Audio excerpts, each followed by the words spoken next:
So hey guys, hello again. So I'm trying to reset Roblox, but it cannot. I reset it. Look, put go here.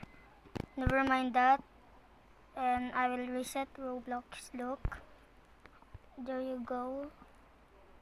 And I join in Roblox.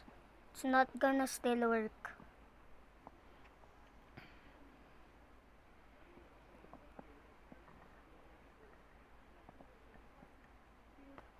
Look, it will not work. It will not work. Join my friend. Look. I don't know. I did not press exit. Look. My hands are here. My hands is recording.